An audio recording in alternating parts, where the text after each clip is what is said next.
pero a veces no sabemos el por qué o cómo hacerlo.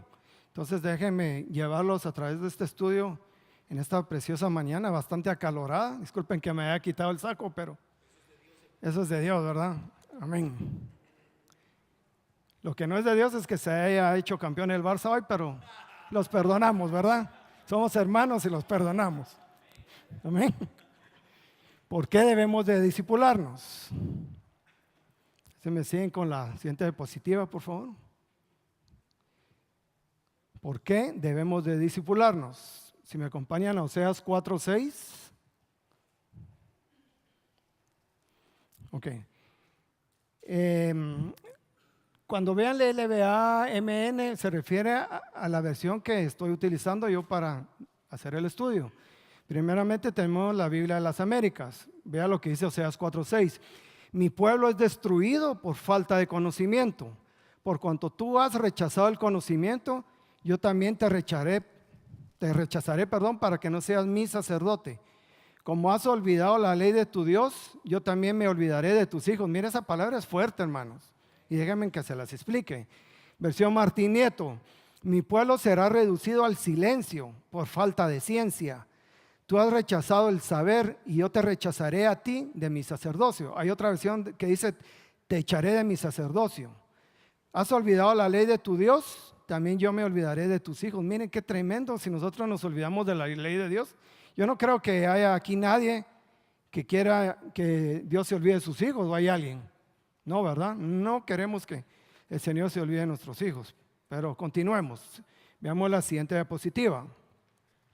La palabra destruido viene del hebreo 18:20 y es la palabra de damá. Y miren su significado: ser mudo o silente, destruir, fallar o perecer, reducir a silencio. Y vea la palabra conocimiento, viene el hebreo 18:47, que es la palabra da'at, a su vez de 30:45, que significa conocimiento, ciencia, conocer, entendimiento, inteligencia y sabiduría. Vea todo lo que abarca esta palabra conocimiento.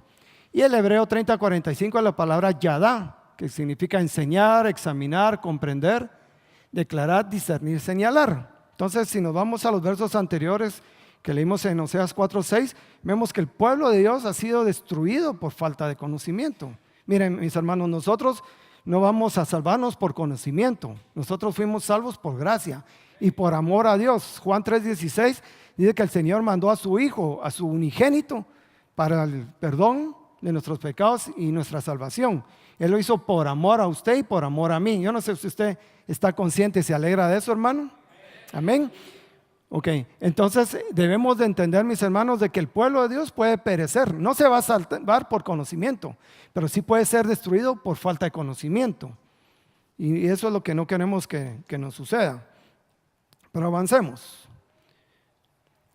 Fíjense que en lo que les estoy comentando, Oseas 4:6, que dice que nos pueden reducir a silencio. Yo no sé si usted en algún momento, hermano o amigo que nos ve a través de las redes sociales, se ha topado con personas y le preguntan cierta cita bíblica, o hay mucha gente que en lugar de querer compartir la palabra tiende a contender con ella. Pero entonces nosotros, si sabemos palabra, muy bien podemos decir, no, esto no es así. Podemos explicar, no para rebatir, porque la palabra no es para rebatir, pero sí debemos de usarla como una espada de dos filos, ¿sí? Entonces debemos de estar preparados. Pero ¿cómo no vamos a estar preparados?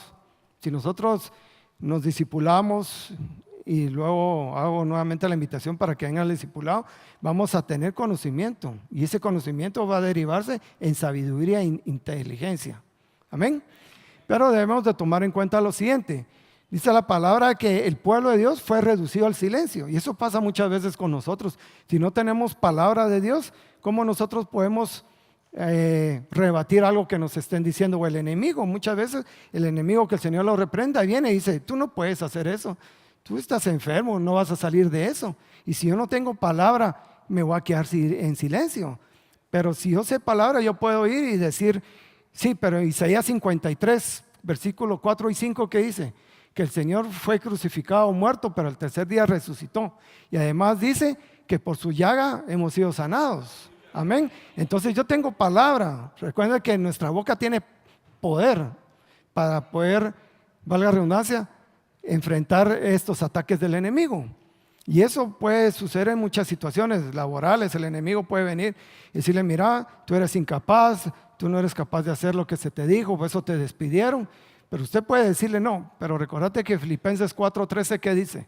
Todo lo puedo en Cristo que me fortalece. Y si el Señor cerró esta puerta, porque me va a abrir otra mayor. Amén. Pero usted y yo debemos de tener ese conocimiento, porque si no, ¿qué va a pasar? Nos vamos a quedar callados. Y es lo que el enemigo quiere, cerrar nuestra boca. Fíjense que referente a lo que les voy a comentar en 1 Samuel 2:12, si cambiamos de diapositiva, yo quisiera hablarles un poco antes del discipulado sobre los enemigos del conocimiento. 1 Samuel 2:12 en la versión OSE, no sé si han oído esa versión OSO, déjenme decirles que es la versión Reina Valera 1509. Se le llama oso porque en la portada hay un oso que está alcanzando una miel, un panal, y por eso se le llama la Biblia del oso, pero realmente es Reina Valera de 1509. Amén. Dice, mas los hijos de Elí eran hijos de Belial. Escuche bien, y no tenían conocimiento del Señor. Recuerden que estamos hablando que si el sacerdocio no cumple sus funciones sacerdotales, se olvida la ley de Dios. ¿Qué pasa? Que Dios se olvida de sus hijos. Ve acá pues. Entonces ustedes me van a decir, hermano Minor, ¿en qué quedamos? ¿O eran hijos de Elí o eran hijos de Belial? Que la palabra ahí lo dice. Mas los hijos de Elí eran hijos de Belial y no tenían conocimiento del Señor. Pero físicamente eran hijos del sacerdote Elí. Pero ahí hubo un reengendramiento negativo, porque los reengendró. Después de que Elí los engendró, Belial, que el Señor lo reprende, que es figura del enemigo, es una potestad que también se traduce como el Señor de los impíos, y también tiene una traducción que significa corrupción, y eso nos lleva a hablar de ganancias deshonestas, y les voy a explicar por qué. Entonces aquí vemos de que los hijos de Elí, por no tener conocimiento del Señor, fueron reengendrados por Belial. Y eso es tremendo, mis hermanos, porque la misma palabra dice en los evangelios que el que no es conmigo, ¿qué dice la palabra? Desparrama. Perdón, es contra mí, el que no recoge conmigo, desparrama. Entonces, miren, mis hermanos, si no somos hijos de Dios, perdónenme, tenemos que ser hijos de alguien. No podemos estar ahí a medias. Amén. Entonces, estos hombres, dice la palabra, Ovni y Fines, si no estoy mal o me corrigen, será el nombre de los hijos del sacerdote Elí. Dice que ellos se paraban a la puerta. No lo vamos a leer por cuestión de tiempo, pero ustedes lo pueden ver en 1 Samuel 2 en adelante. Dice que ellos se paraban a la puerta del templo, y dice que ellos seducían a las mujeres que llegaban al templo, y dice que tenían relaciones sexuales, se acostaban con ellas. Dice que también tenían mano larga porque tomaban las ofrendas. Eran unos tipos de cuidado, dice que de cuidado. Pero también déjenme decirles de que el sacerdote dice que él antes de morir perdió la visión, se quedó ciego. Eso es figura que como sacerdotes, si nosotros no tenemos conocimiento del Señor, podemos perder la visión espiritual. ¿Y qué le vamos a enseñar a los hijos? Es cierto, nosotros como padres tenemos la facultad y la responsabilidad de enseñar a nuestros hijos. Ya cuando ellos son mayores de edad, pues ellos pueden decidir mejor si siguen los caminos del Señor. No podemos ya traerlos de las orejas, tal vez un pequeñito lo podemos traer, pero está en nosotros sembrar la semilla, porque el Señor va a dar el crecimiento. Amén. Entonces aquí vemos de que Elí definitivamente no cumplió esa función sacerdotal, y los hijos también no quisieron aprender del Señor, y por eso cayeron en estas barbaridades que hicieron, que luego más adelante vemos que el Señor los quitó los mató, ¿verdad? Pero me llama también la Reina Valera, siempre en 1 Samuel 2:12, Reina Valera de 1960, dice que los hijos de Elí eran hombres impíos y no tenían conocimiento de Jehová. Entonces, uno de los enemigos del conocimiento es ser el impío. ¿Saben que el impío es el contrario de ser pío? Y no digo que seamos pío de pollito, ¿va? Si nosotros nos vamos a 1 Timoteo 3:16, ahí está el misterio de la piedad. Dice que Dios se hizo hombre, se tabernaculizó, tomó forma de siervo, vino a la tierra, Dice la palabra, se lo estoy parafraseando, que fue predicado a los gentiles, fue visto por miríadas de ángeles y luego ascendió hacia el cielo. Ese es el misterio de la piedad, que Dios se hizo hombre. Amén. Entonces, uno de los enemigos del conocimiento son los hombres impíos, la impiedad, mis hermanos. Avancemos. Permítame, solo quiero tomar el tiempo porque si no se me va la mano. Pero no hay pena, ¿verdad? Ustedes me dicen, de todos modos nosotros nos vamos a las 12, ¿verdad? ¿Ven? 2 Corintios 10:5, si me acompañan con la diapositiva. Dice la palabra en 2 Corintios 10:5, destruyendo especulaciones y todo razonamiento altivo que se levanta contra el conocimiento de Dios y poniendo todo pensamiento en cautiverio a la obediencia de Cristo. Otro de los enemigos del conocimiento es el razonamiento altivo. Hay mucha gente que conoce palabra. Yo me topo con gente que sabe palabra, pero ¿para qué la usa, mi hermano? Solo para contender, para rebatir. O sea que ellos están cabezones de tanto conocimiento, pero ese conocimiento se quedó solo en un logos, no se hizo un rema en su corazón. Porque la palabra, mis hermanos, es linda, escucharla, pero no basta solo con escucharla, tiene que bajar a nuestro corazón y volverla un rema. ¿Para qué? Para que nosotros la pongamos en práctica en nuestro diario vivir. Entonces, uno de los mayores, diría yo, enemigos del conocimiento es el razonamiento altivo, ¿verdad? Isaías 5:13, por tanto, mi pueblo es llevado cautivo porque no tiene conocimiento. Sus nobles se mueren de hambre y la multitud está seca de sed. Mire, muchas veces nosotros estamos en cautiverio, entiéndase cual fuere. Puede ser que estemos en prisión en nuestro propio orgullo, en nuestra propia vanagloria. Podemos estar prisioneros, qué sé yo, de una enfermedad. ¿Sí? No somos cautivos y no podemos ser libres. ¿Pero por qué? Porque no tenemos el conocimiento verdadero. La palabra dice que el que realmente nos liberta es el Señor Jesucristo. Pues si no conocemos cuál es su voluntad a través de su palabra, si no nos metemos a leer, a estudiar la Biblia, a venir a los discipulados, nosotros posiblemente vamos a seguir en esa cautividad. Y no quiero hablar de la gente de afuera. Estamos hablando de la gente de que somos hijos de Dios. No crea que dentro de nosotros o dentro del pueblo de Dios no hay gente cautiva. Hay diferentes formas de ser prisioneros, incluso prisioneros de nuestros propios pensamientos.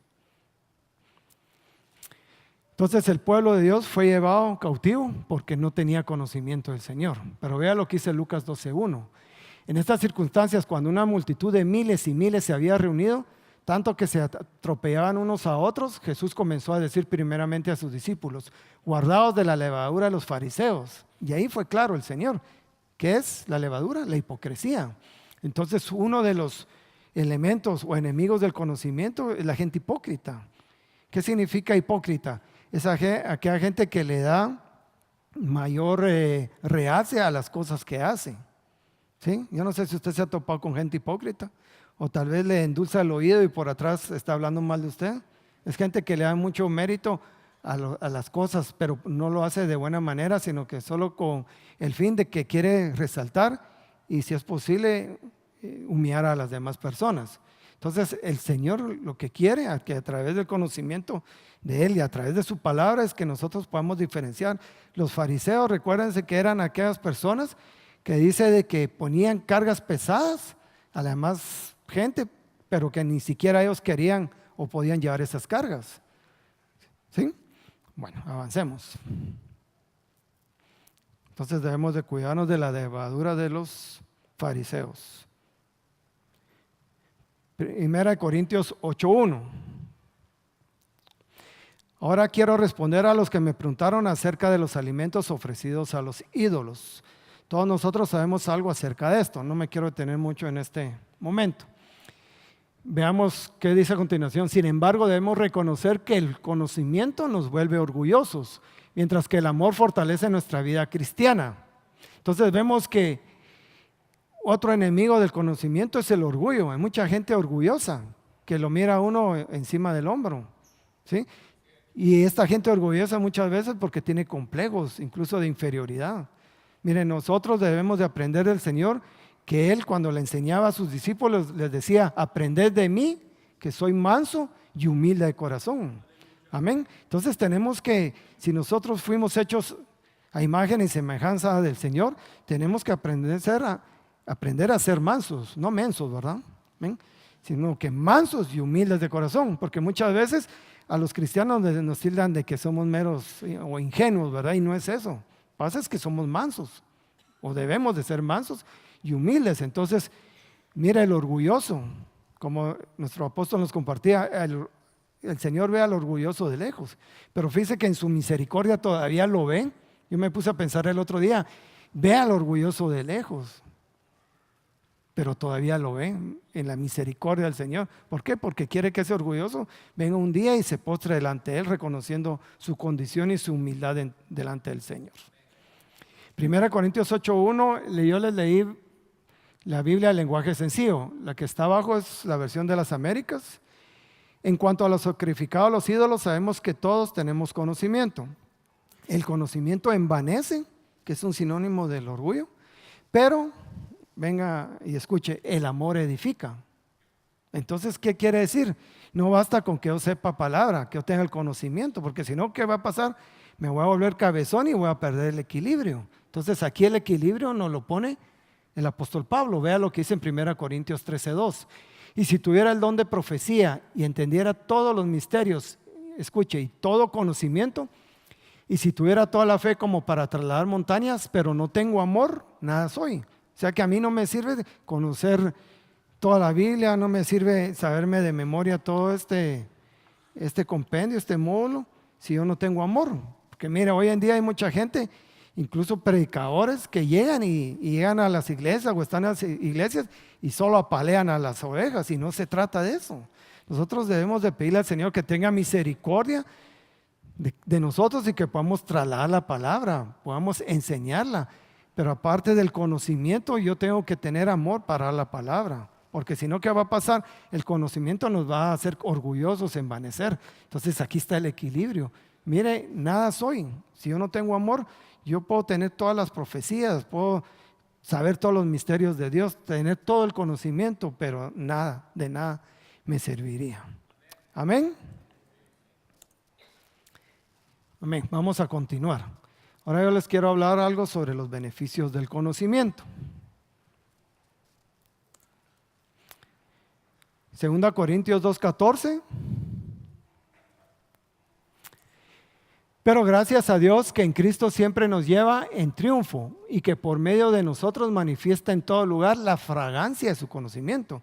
Yo cuando estaba estudiando la palabra me llamó la atención que dice la fragancia del conocimiento. Yo no sé si a ustedes les ha pasado alguna vez, mis hermanos, cuando entran a algún lugar que sienten un olor bien agradable. Con mi esposa nos ha pasado en casas pues de hermanos cristianos o en ciertos lugares. No sé ustedes, o tal vez piensan que estoy loco, pero no sé si ustedes lo han experimentado alguna vez. Es un olor bien dulce, como a jazmín, entre jazmín y vainilla, no sé, no les podría yo especificar, pero es un olor en el ambiente que se siente, y no es que han echado aerosol, ¿verdad? Sino que es una fragancia, y yo sé, estoy seguro que es una fragancia del Señor a través de su Espíritu Santo. Amén. Pero vea lo que dice 2 Corintios 2:14 en la Biblia del lenguaje sencillo. Doy gracias a Dios porque nos hace participar del triunfo de Cristo. ¿Cuál fue el triunfo de Cristo? Que murió en la cruz, resucitó y ahora está sentado a la diestra del Padre. Y también dice la palabra que nos hizo sentar en lugares celestiales. Por eso, mis hermanos, nosotros no basta estar con Cristo, sino que tenemos que estar en Cristo. Cristo en nosotros, pero nosotros en Él. ¿Por qué? Porque donde Él vaya, yo voy a ir. A Él ya nos ve como sentados con Él en lugares celestiales. No sé si usted se alegra de eso, hermano. Amén. Veamos pues, entonces dice la palabra, y porque nos permite anunciar por todas partes su mensaje, para que así todos lo reconozcan. Pero si no nos discipulamos, ¿qué vamos a ir a anunciar? A mí no me pueden decir, mire, vaya a hablar de tal tema, si no, ni siquiera lo he leído, ni siquiera he abierto el libro. ¿Qué voy a ir a decir? Pues el Señor me da el privilegio de poder dar clases en una universidad. Yo le digo a mis alumnos, miren, tienen que prepararse, pero no solo para el examen. Hay ciertos que solo calientan un día antes y se les olvida. Y yo les digo, tienen memoria de teflón. ¿Ustedes conocen qué es el teflón, mis hermanos? Sí, pongan un teflón con otro, se resbala. Ya no se recuerdan de lo de del semestre pasado y eso no es posible, pues. Todo lo que nosotros aprendemos tenemos que tener un baúl. La misma palabra dice, tenemos tesoros y del cual nosotros tenemos que sacar esos tesoros cuando necesitamos. Así es la palabra. Entonces no podemos nosotros dar lo que no tenemos, mis hermanos. Y para poder cumplir lo que el Señor nos dice aquí, que anunciar por todas partes su mensaje, tenemos que discipularnos, tenemos que tener conocimiento de Dios a través de su palabra. Anunciar la buena noticia es como ir, escuche bien, dejando por todas partes el suave aroma de su perfume. Y nosotros somos ese suave aroma que Cristo ofrece a Dios. Mire qué interesante. Entonces quiere decir que en el Antiguo Testamento, cuando hacían holocausto para el Señor, dice que cuando quemaban el cordero, las ofrendas que tenía, dice que ese olor era un olor grato que llegaba al Señor. Entonces, si nosotros vamos a despedir un perfume, no porque me bañé en perfume hoy antes de venir, ¿verdad? Sino que ese olor grato debe subir, pero para que haya olor grato, déjenme decirle a mis hermanos que debe haber sacrificio. Entonces quiere decir que nosotros voluntariamente, escuche bien, nos tenemos que subir al altar, a morir. ¿A morir a qué? A nuestra carne, a nuestro orgullo, a nuestra vanagloria, a todo eso. Porque es mejor que nos suban al altar y no como en Apocalipsis que dice que habían almas, escuche bien, almas bajo el altar. Esas almas eran de mártires que se quedaron en la tribulación y que tuvieron que pagar con su propia vida. ¿Sí? Mejor nosotros, en lugar de estar bajo el altar, mejor subámonos al altar a morir voluntariamente. ¿Por qué? Porque cuando nosotros muramos, ¿qué va a pasar? Que vamos a hacer ese perfume que el Señor Jesucristo va a entregar a Dios. Somos como un perfume, escuche, que da vida a los que creen en Cristo. Por el contrario, para los que no creen, somos como un olor mortal. Imagínense, para la gente que no cree, nos hacen a un lado, nos echan. ¿Pero por qué? Porque somos olor mortal. Por eso el Señor Jesucristo, cuando les enseñaba a sus discípulos, les decía, vayan a las ciudades, entren, pero donde no los reciban, hasta sacúdanse los pies, el polvo de ese lugar para no llevarse nada, para no ser contaminados. En nosotros es dar la palabra, en nosotros es sembrar la semilla. No se preocupe del crecimiento, eso lo da el Señor en su momento, en su debido tiempo. Amén.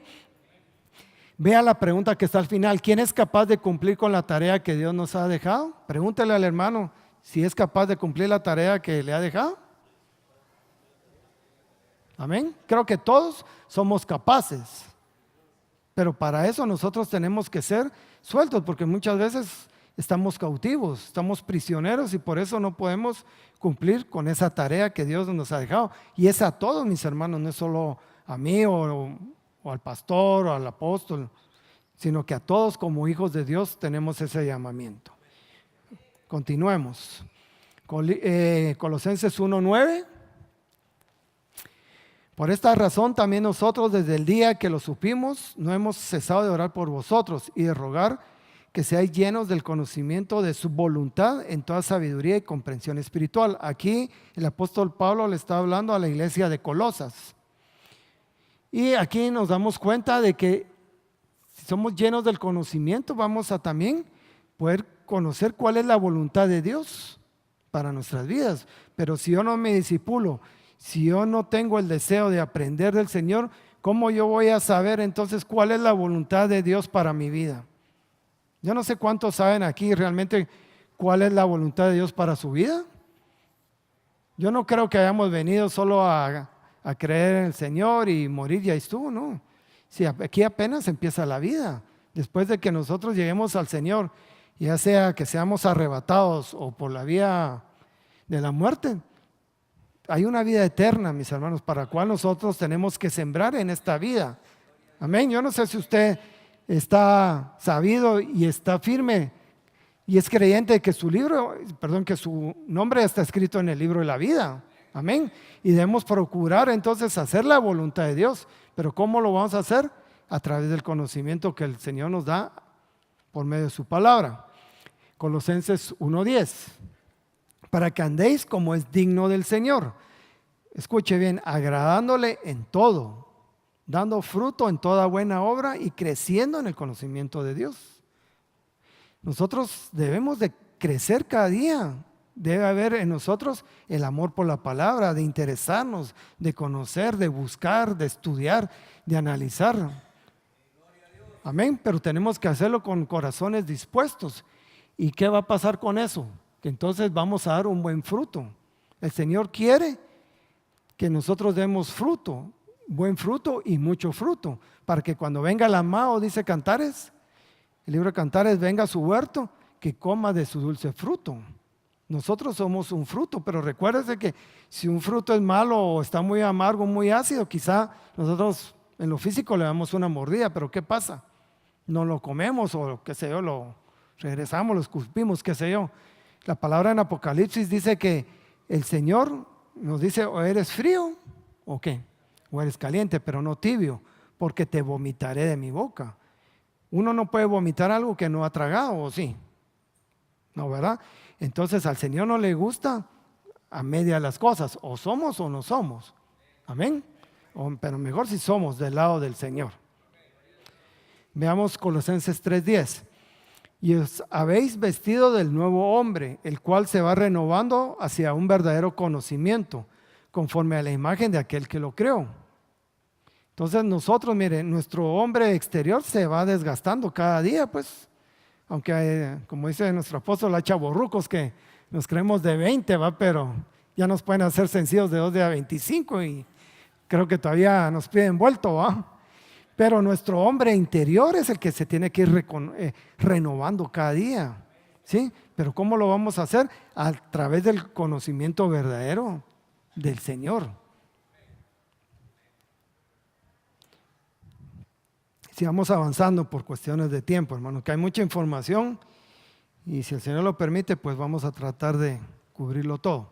2 Pedro 1:5, por esta razón también obrando con toda diligencia, añadida a vuestra fe, virtud, y a la virtud conocimiento, al conocimiento dominio propio, al dominio propio perseverancia, y a la perseverancia piedad, a la piedad fraternidad, y a la fraternidad amor, pues estas virtudes al estar en vosotros y al abundar no os dejarán ociosos ni estériles en el verdadero conocimiento de nuestro Señor Jesucristo.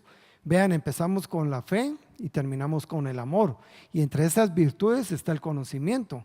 Pero ¿para qué nos va a servir, mis hermanos? Para que no quedarnos ociosos. Yo no sé, mire, una mente ociosa es bien peligrosa, ¿va? Se pone a pensar un montón de cosas. Entonces no estemos ociosos. Si tenemos tiempo de leer la palabra, de estudiar la palabra, hagámoslo, mis hermanos, porque también no vamos a ser estériles. Una mujer estéril es aquella que no da luz. Miren, hermanos, nosotros como hijos de Dios no tenemos que ser estériles. Nosotros tenemos que también dar hijos. El apóstol ha dado muchos hijos ministeriales acá, ¿sí? Pero tenemos que pedirle al Señor no ser estériles, pero para eso tenemos que tener palabra. Tenemos que ser fortalecidos en la palabra y estar firmes en ella, para que no cualquier viento de doctrina falsa venga y nos mueva de un lugar a otro. Tenemos que estar firmes, ¿sí? A Dios gracias, estamos en una iglesia que cree en los 5 ministerios, en la Trinidad, Dios Padre, Dios Hijo, Dios Espíritu Santo, como vamos a ver más adelante. Somos una iglesia bendecida, mis hermanos. Tenemos todo lo que necesitamos acá, y dice la palabra que tenemos que buscarlo.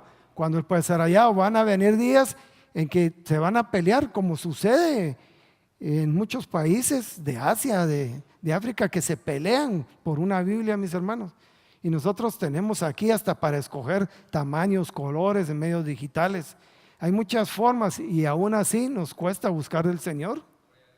Pero hagámoslo. Guatemala es un país bendito y por su pura misericordia es que estamos aquí, mis hermanos. Así que busquemos de corazón al Señor. Sigamos avanzando.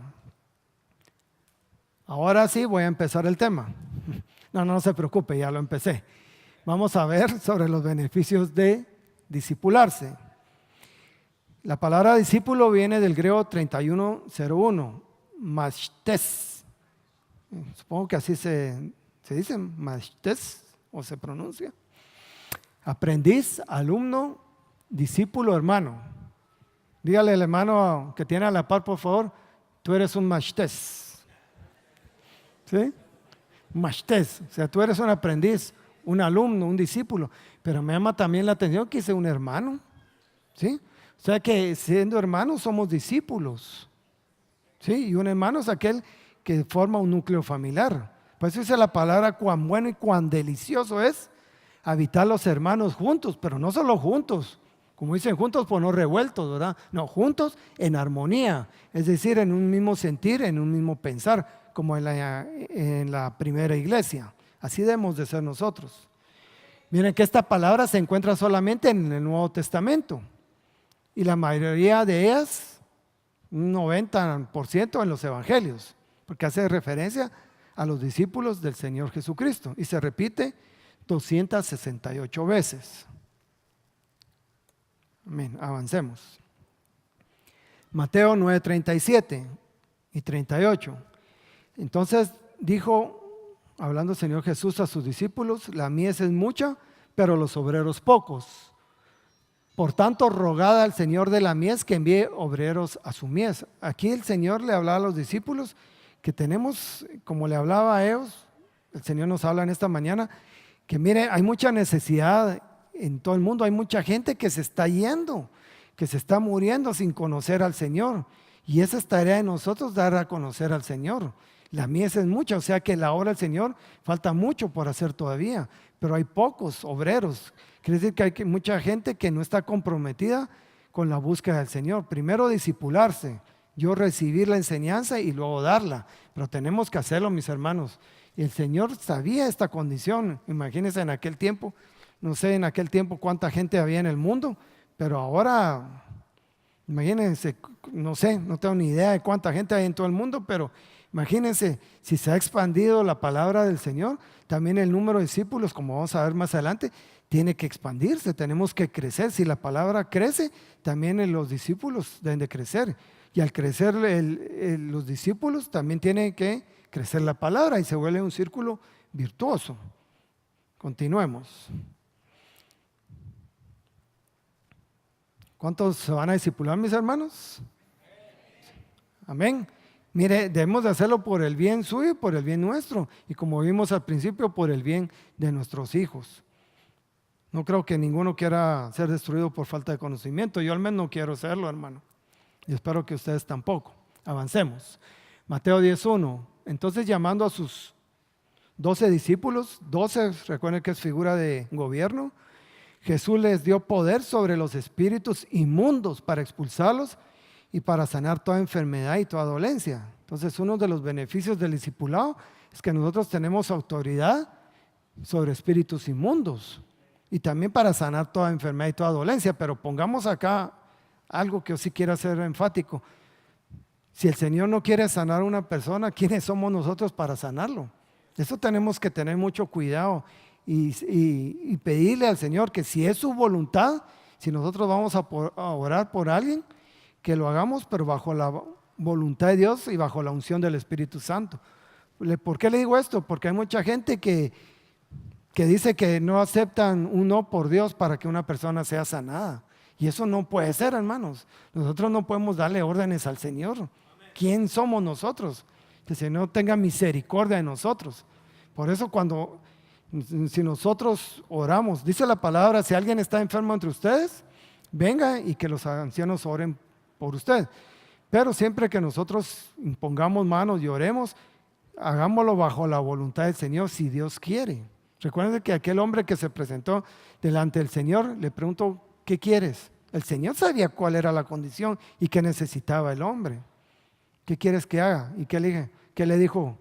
Si tú quieres que yo sea sano. Entonces debemos de preguntarle al Señor realmente, pues, ¿por qué no sanó al apóstol Pablo? Dice el apóstol Pablo que tenía un aguijón. Muchos creen que era problemas de la vista, porque hay unos pasajes bíblicos que dice, cuán grandes letras os escribo. Podríamos pensar, no digo yo que eso haya sido, pero como se vale pensar, yo pienso que tal vez el problema que tenía el apóstol Pablo eran sus ojos. Pueden decir ustedes, pues el perito arquitecto de la iglesia, ¿por qué no lo sanó? O Eliseo, ¿se recuerdan de Eliseo? ¿Qué dice la palabra? Que cuando él estuvo con Elías fue arrebatado. Pero Eliseo, ¿qué pasó? Fue arrebatado también. No. Dice la palabra que murió de la enfermedad que tenía que morir. Imagínense. Entonces el Señor permite muchas veces que alguien no se sane. ¿Sí? Entonces tenemos que pedirle que cuando nosotros impongamos manos también tengamos ese equilibrio, si Dios quiere. Amén. Sigamos. Mateo 11:1. Y sucedió que cuando Jesús terminó de dar instrucciones a sus 12 discípulos, se fue de allí a enseñar y a predicar en las ciudades de ellos. Entonces miren, el maestro de maestros, el Señor Jesucristo, Él enseñaba y predicaba. Y los discípulos de Él, sus aprendices, sus alumnos, tenían que también en un momento iban a ser mandados, como vamos a ver más adelante, a enseñar y a predicar la palabra de Dios. Pero para eso tenían que prepararse. Nosotros nos tenemos que preparar, mis hermanos, porque como dijo el apóstol al inicio, de que de aquí yo no sé cuántos ministros van a salir. En algún momento el Señor pone en el corazón del apóstol, van a ser flechas que él va a tener en su aljaba y va a poder lanzar, va a abrir campos, a abrir más iglesias, etcétera. El Señor lo sabrá en su momento. Amén. Yo no sé cuántos apóstoles o profetas, pastores, evangelistas o maestros pueden haber acá. ¿Sí? Pero que hay, hermano. Solo que todo a su debido tiempo. Amén. Amén. Mateo 13:36. Entonces dejó a la multitud y entró en la casa. Y se le acercaron sus discípulos diciendo: explícanos la parábola de la cizaña del campo. No vamos a ahondar en la parábola porque yo lo que quiero enfatizar es que el Señor, al que es discípulo Él, le explica la palabra. Recuerden que una parábola es una verdad espiritual que se da la enseñanza a través de, llamémosle, de algo que está sucediendo naturalmente, para enseñar algo espiritual. Y un beneficio del discipulado, del discipularse, es que el Señor nos enseña su palabra. Claro, usa ministros, usa su palabra, pero el que enseña es el Señor a través de las personas que Él escoja. Veamos, Mateo 14:19, para ir avanzando. Y ordenando a la muchedumbre que se recostara sobre la hierba, tomó los 5 panes y los 2 peces. Y levantando los ojos al cielo, bendijo los alimentos. Y partiendo los panes, se los dio a los discípulos y los discípulos a la multitud. Vean, 5, la mano tiene 5 dedos. Y a mí me ponía el Señor en mi corazón que esos 5 panes también se refiere a los 5 ministerios, porque hay pan apostólico, hay pan profético, hay pan magisterial, profético y pastoral. Amén. Son 5 panes. Pero mire que dice la palabra, que repartió los panes y se los dio a los discípulos. Pero ¿qué pasó con los peces, digo yo? ¿Y los 2 peces? Ahí no habla de que haya partido los peces, ¿o sí? Entonces, como se vale, no estoy sentando nada, mis hermanos, pero como se vale pensar, sino que me corrija mi apóstol. ¿Qué pasó con esos peces? Fíjense que los peces era figura del hombre, porque dice: yo os haré pescadores de hombres. Entonces, en un momento el Señor miraba la figura al hombre como pez. ¿Por qué 2? 2 es figura de testimonio. Recuerden que hay 2 pueblos, un pueblo terrenal y un pueblo espiritual. ¿Sí? Hay judíos, pero también está la gentilidad. Entonces, este pan que el Señor le dio a la muchedumbre, Él no vino a hacer acepción de personas, porque dice que delante de Él no hay hombre ni mujer, no hay ni judío ni griego. Amén. Sino que todos somos iguales delante del Señor. Entonces, estos 2 peces es figura del testimonio, y que también el pan, el Señor lo vino a dar para todo aquel que creyera en Él, para que tuviera vida eterna. Recuerden que dice la palabra que Jesucristo es el pan que descendió del cielo. Amén. Entonces, esta es la figura que yo encuentro acá, porque yo dije, bueno, y los peces con tanta espinita, ¿y qué tamaño eran? ¿Será que eran grandes o chiquitos? ¿Cómo puedo repartirlo dentro de tantos, verdad? Pero esa es la figura que yo veo acá. Amén. Mateo 14:26. Y los discípulos, viéndole andar sobre el mar, se turbaron y decían: es un fantasma, y de miedo se pusieron a gritar.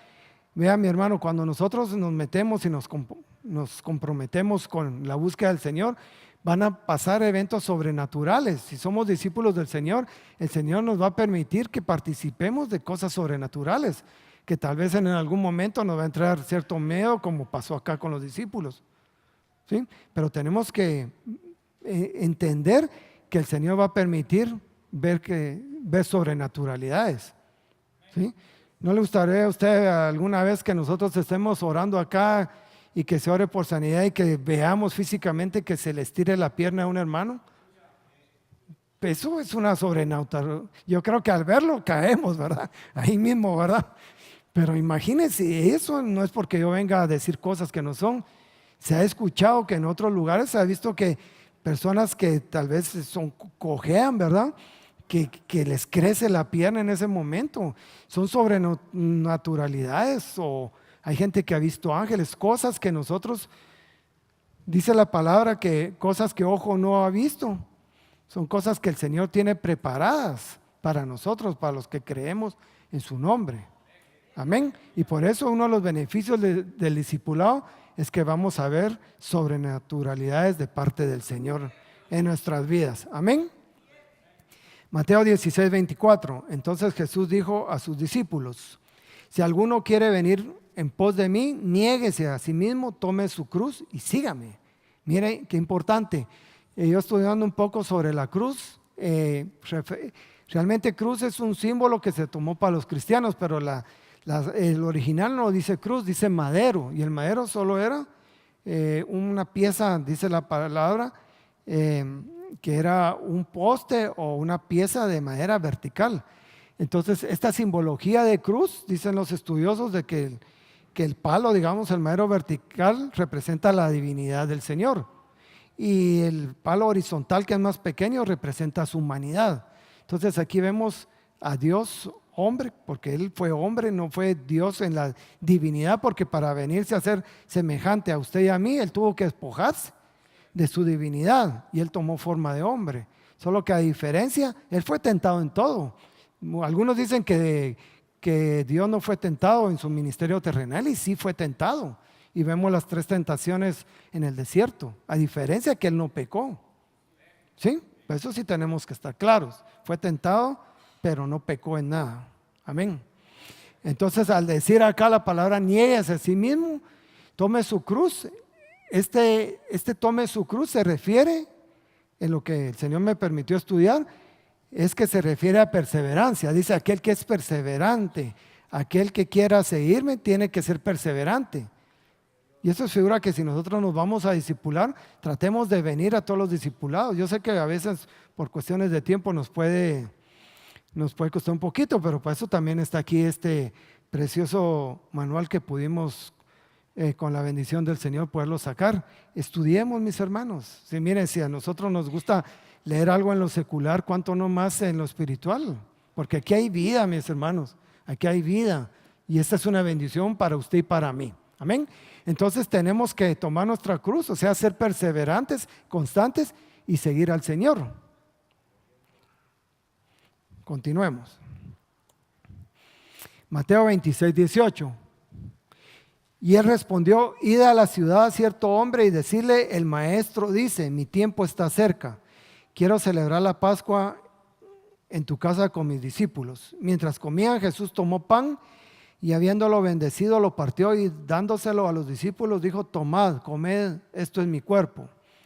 Y tomando una copa y habiendo dado gracias, se la dio, diciendo: bebed todos de ella, porque esto es mi sangre del nuevo pacto, que es derramada por muchos para el perdón de los pecados. Y os digo que desde ahora no beberé más de este fruto de la vida hasta aquel día cuando lo beba nuevo. No dice de nuevo, sino un vino nuevo con vosotros en el reino de mi Padre. Amén. Aquí se refiere a la cena del Señor. No quiero ahondar mucho en esto porque no es tema de la cena del Señor, pero lo que yo quiero centrarlos es que el Señor, como discípulos de Él, nos permite sentarnos a la mesa con Él. Mira, en la mesa yo creo que es un lugar íntimo que todos tenemos en nuestras casas, donde podemos compartir la palabra del Señor, podemos platicar, pues es una coinonía muy bonita que se da alrededor de una mesa, ¿sí? Pero entonces tenemos que nosotros compenetrarnos y saber que el Señor nos llama a la mesa a sentarnos con Él. Cuando en la palabra, cuando nos habla de, no sé si ustedes se recuerdan de un pasaje que nos habla de Mefiboset. ¿Saben ustedes quién era Mefiboset? ¿Sí? Era el hijo de Jonatán, y Jonatán era, llamémosle así, no era hermano de la carne, pero fue tan pegado a David que se consideraban como hermanos. Y Jonatán también era, dice la palabra, que era nieto del rey Saúl. Pero dicen que cuando quisieron escapar y se lo llevaron de brazos, su nodriza lo botó y quedó lisiado de su pierna. Y al cabo del tiempo, cuando David fue rey, dice que preguntó si había quedado alguien de la casa del rey Saúl. Y dijeron que está Mefiboset. Entonces lo mandó a llamar, pero él entró lisiado, pero lo hizo sentar a la mesa. Y fíjense que en la mesa normalmente hay mantel. Y al tapar el mantel, cubrir, entendamos manto del Señor, los pies, las piernas de Jonatán, él se miraba igual que cualquier otro de los príncipes que estaba sentado a la mesa del rey. Eso es figura para nosotros, mis hermanos. Quizá nuestro caminar no ha sido delante del Señor como debe ser, aunque debería ser, pero si en este caso como Mefiboset tenía un defecto físico, tal vez nosotros tenemos algún defecto espiritual, y cuando nosotros nos sentamos a la mesa el Señor nos lo cubre. ¿Para qué? Para que nosotros nos veamos igual que todos los príncipes que están sentados a la mesa. Yo no sé si ustedes se alegra de eso, mis hermanos. Amén. Y no es que nosotros cubramos, porque no estoy hablando de que el Señor cubre nuestros pecados, no, porque recuerden que la palabra dice que el Señor ama al pecador, pero aborrece el pecado. Él no ama al pecado, ama al pecador. Porque si no lo amaría a usted y no me amaría a mí. No hubiera dado a su hijo por usted y por mí si no nos amara. Amén. Avancemos. Mateo 28, 19. Esta palabra nos habla de la gran comisión. Dice: id pues y haced discípulos de todas las naciones, bautizándolos en el nombre del Padre y del Hijo y del Espíritu Santo. Esto es uno de los pocos versos que he encontrado donde se habla de la Trinidad, porque hay mucha gente que dice que la Trinidad no está en la Biblia, pero este es un bello versículo donde usted puede decir, si tenemos conocimiento de la palabra, que aquí vemos a Dios Padre, Dios Hijo y Dios Espíritu Santo, el ser trino de Dios. Amén. Y es la gran comisión. ¿Y qué era lo que el Señor estaba comisionando en aquel momento a sus discípulos y que hoy en día nos manda a hacer a nosotros? Enseñándoles a guardar todo lo que les he mandado, y he aquí, yo estoy con vosotros todos los días hasta el fin del mundo. Usted no se preocupe, hermano. Dice la palabra que nosotros debemos solo abrir nuestra boca y Él la llenará. Créame, yo al venir estaba un poco nervioso. Bueno, un poco no, bastante, ¿verdad? Porque es una responsabilidad, aparte del privilegio, es una gran responsabilidad ponerse uno aquí al frente, hermano. Así que con el temor de Dios yo le digo que tenemos que nosotros perseverar en la palabra, en la sana doctrina, y no preocuparnos, porque dice la palabra que Él va a estar con nosotros hoy, mañana, hasta el fin del mundo. No se preocupe, el Señor está con usted y está conmigo para siempre. Amén. Bien, Marcos 12:43. Y llamando a sus discípulos les dice: de cierto os digo que esta viuda, y hace un énfasis ahí el Señor, la pobre. O sea que puede ser que hubieran viudas ricas. Si había la pobre, puede ser que estuviera la viuda rica, adinerada, etc. Pero miren, la viuda, la pobre, ha echado más que todos los que echan en la alcancía, porque todos de lo que les sobra, vea, dice todos de lo que les sobra, no dice que todo lo que sobró lo echaron, no, sino que aún de lo que sobraron, echaron, o sea, están dando una limosna. Mas ella de su indigencia, todo cuanto tenía, echó todo su sustento. Entonces déjeme decirle a mi hermano que cuando nosotros nos discipulamos, uno de los beneficios del discipulado es que Él nos enseña a que seamos dadivosos, a dar, que nos quitemos toda codicia y toda avaricia. Y eso es que también tenemos que aprender a diezmar y ofrendar. Y es uno de los beneficios que el Señor tiene, porque la misma palabra, ¿qué dice? Que es mejor dar que recibir. Entonces, conforme nosotros damos, vamos a recibir de parte del Señor. Entonces tenemos que hacer como esta viuda, la pobre, que debemos dar no lo que nos sobre, como es para el Señor, demos lo peor, lo menos, no. Todo lo que el Señor ha propuesto a nuestro corazón y que nosotros nos hemos propuesto, démoslo, y démoslo con amor, porque dice la palabra que el Señor ama al dador alegre. No demos por conveniencia ni por necesidad, porque aquí no venimos a negociar con el Señor. yo te doy y tú me das, no. Yo le voy a dar y si el Señor quiere me da, si no, yo voy a cumplir y voy a dar con amor. Bendito sea el Señor. Avancemos, mis hermanos. Juan 8:31. Entonces Jesús decía a los judíos que habían creído en Él: si vosotros permanecéis en mi palabra, verdaderamente sois mis discípulos. Vea, mi hermano. Entonces, tal vez, déjeme explicarle así, que entonces si hay gente que no permanece en la palabra, no es verdaderamente discípulo del Señor. El cristiano realmente tiene 5 estadios. Ya nos platicaba el apóstol al inicio del servicio. Nosotros empezamos como oyentes, pero no nos podemos quedar solo en oyentes. Tenemos que pasar a ser creyentes. Y luego de creyentes tenemos que pasar a ser discípulos, que es lo que nos atañe en esta mañana. Pero no nos basta quedarnos con discípulos, sino tenemos que subir a la estatura de siervos. Amén. Y luego subir a la estatura de amigo de Dios, porque el amigo es el que se entera de los misterios. Yo no sé si usted tiene un amigo, como dicen, un carnal ahí muy cercano, que tiene tal vez más comunicación con él que tal vez con su propio hermano en la sangre o papá o qué sé yo, ¿verdad? Los amigos se cuentan todas las intimidades, ¿o no? Dos buenas amigas o dos buenos amigos tienen mucha relación, tienen mucha intimidad, y eso lo vemos en la Biblia con David y Jonatán, pues. Entonces quiere decir que el Señor permite que seamos verdaderamente sus discípulos, pero si permanecemos en su palabra. Y qué lindo es tener un amigo en aquel en el cual podemos confiar y contarnos nuestros secretos, ¿o no, hermano?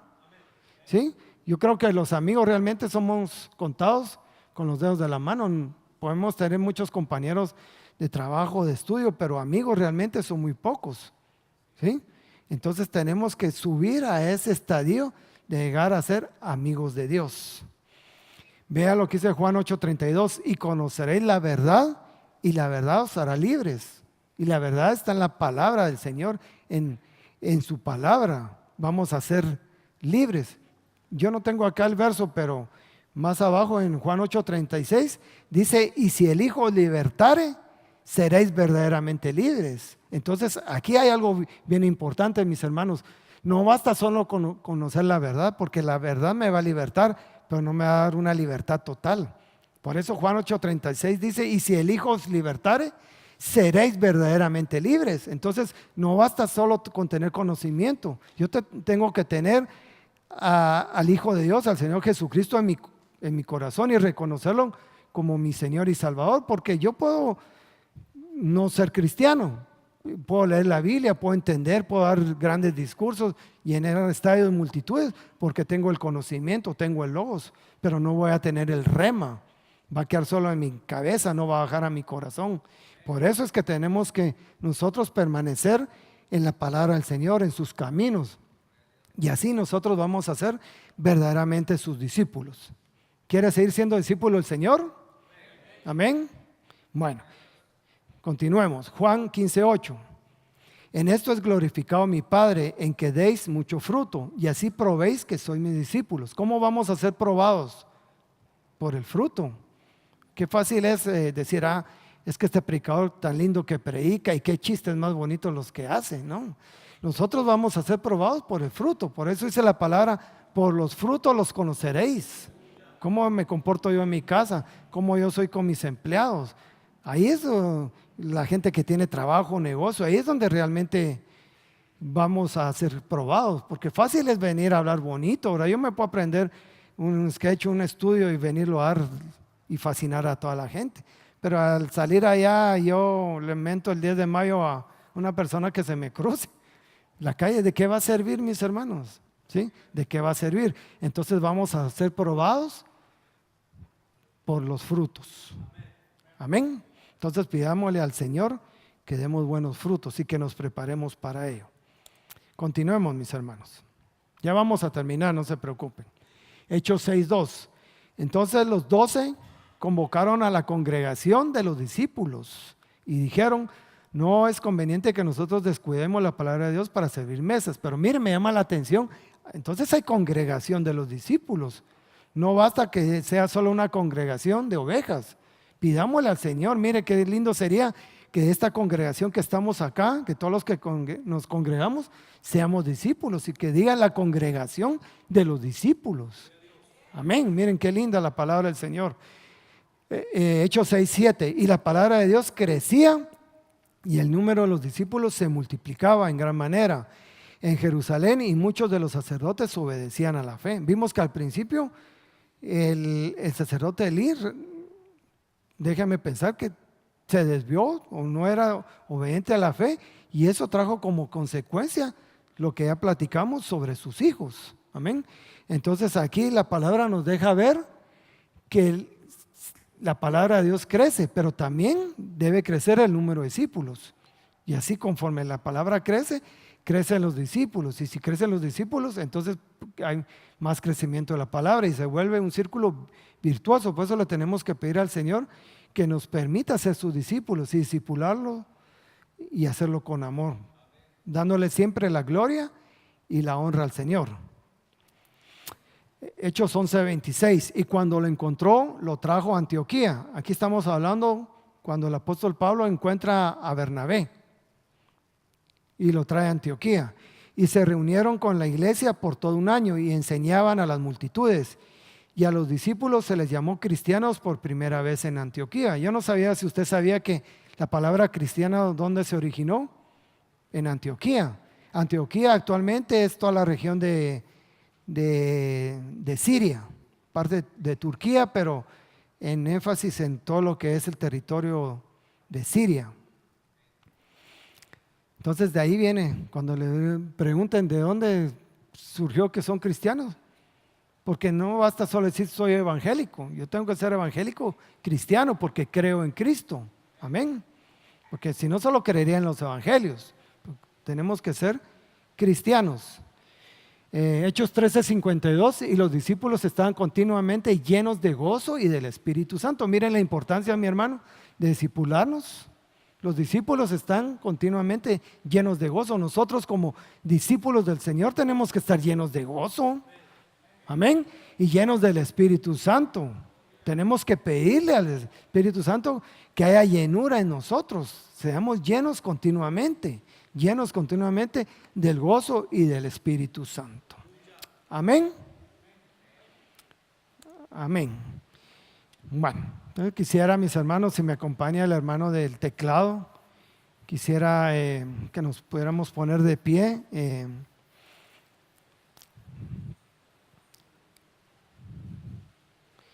Y quisiera yo concluir con esta porción de la Biblia antes de ministrar la palabra.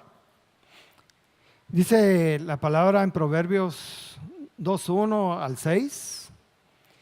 Hijo mío, si recibes mis palabras y atesoras mis mandamientos dentro de ti, da oído a la sabiduría, inclina tu corazón al entendimiento.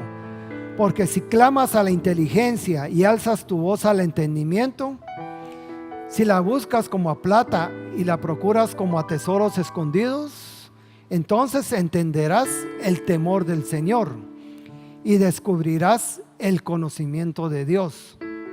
Porque el Señor da sabiduría, de su boca vienen el conocimiento y la inteligencia. Amén.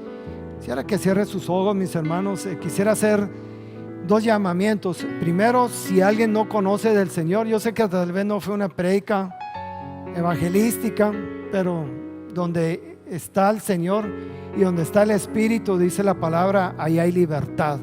Así que si hay algún hermano o un amigo en este caso que nos visita y quiere aceptar al Señor Jesucristo como su Señor y Salvador, venga aquí al frente, nadie lo va a juzgar. Venga, o si alguien se quiere reconciliar con el Señor, también tenga la libertad de pasar al frente. Ese es el primer llamamiento que yo quiero hacer en esta mañana.